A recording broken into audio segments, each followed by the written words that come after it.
Good evening and welcome to Tucker Carlson Tonight. Like a lot of actors, Matt Damon has a weakness for silly, fashionable politics.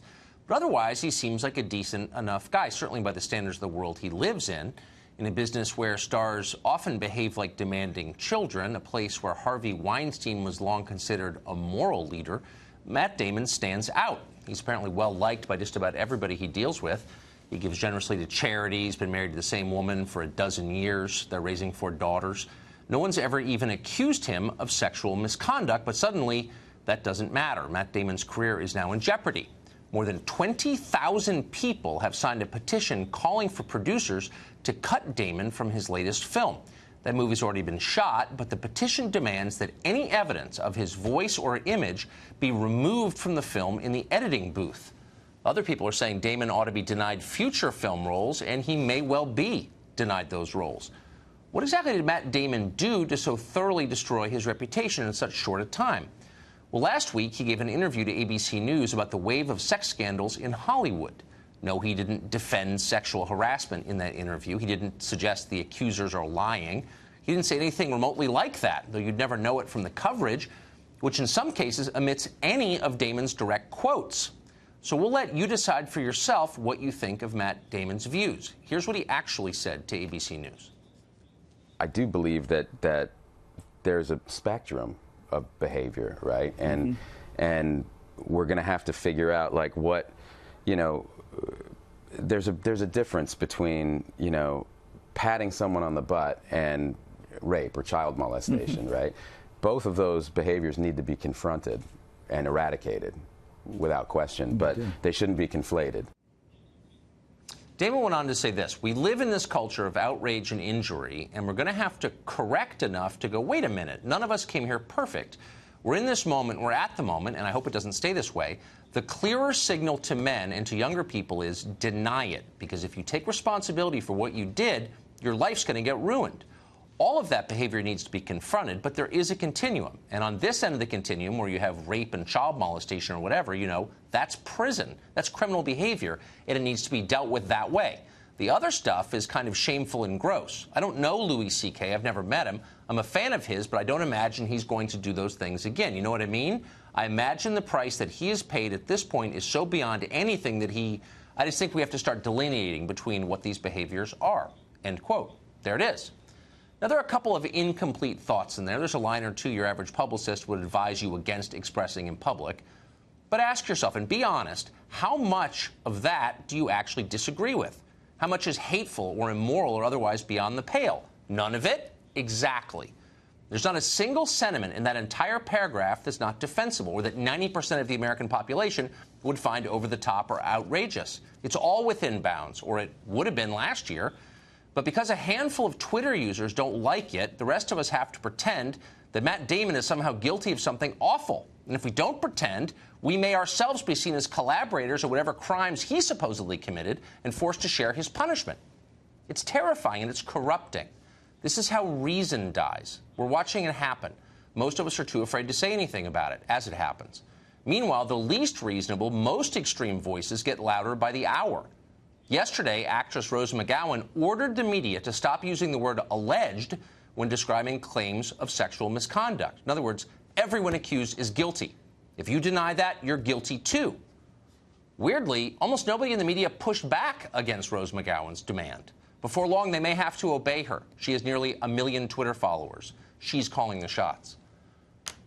Let's just be honest about what's happening. Social media are driving this insanity. They're making mob justice the rule and clear thinking impossible. Large portions of our population, and ironically, they tend to be the best educated portions of the population, are now addicted to outrage, virtue signaling, bandwagoning. Social media did that. It turns out it's not that helpful to know what every famous person in America is thinking at all times.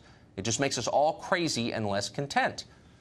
A few weeks ago, former Facebook president Sean Parker admitted that the website he helped found, Facebook, quote, literally changes your relationship with society and with each other. Parker was right. It is all shredding our social fabric before our eyes. Remember, you have an absolute right to say what you think is true. Other people might not agree with you, but that's okay. It doesn't make either of you evil or mean you ought to be fired from your job.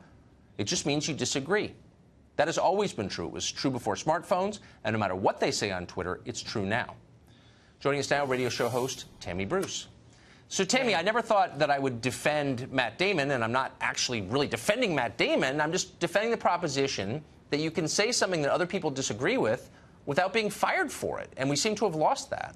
Yeah, indeed. Look, I also loathe him. He's said some things about the president and about others, which politically I very much disagree with. I don't know him, but he seems to me to be like the blind squirrel here.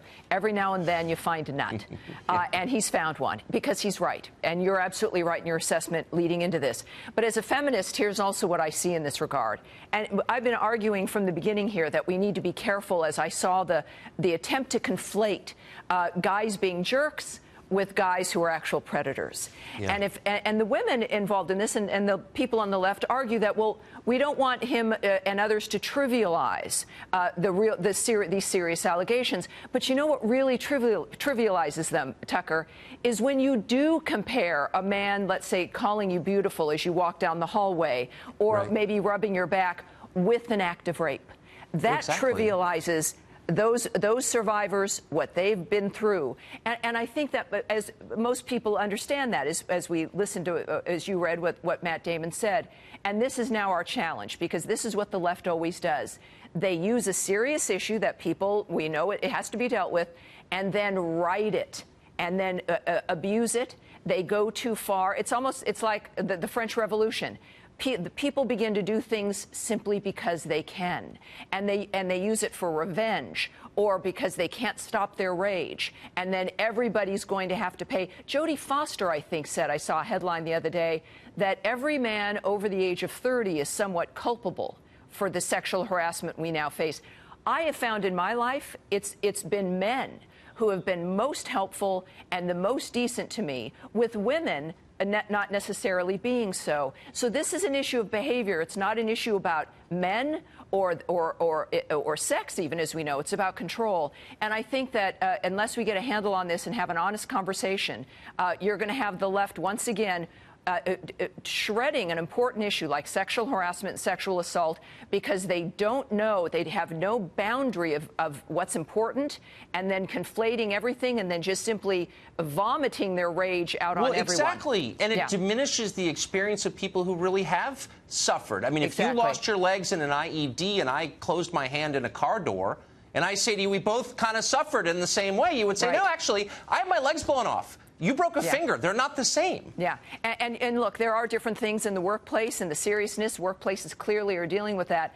But we do have to be careful with single voices who have perhaps originally some very important things to say. Right. And then something changes in that framework, because they should not be conflated. These things are different. There is a continuum, and certain voices, hopefully voices like ours, will remind people of these things and make sure that we don't have a wholesale, effectively a beheading of everyone who the left doesn't like or that feminists don't like, because then we're all going to lose.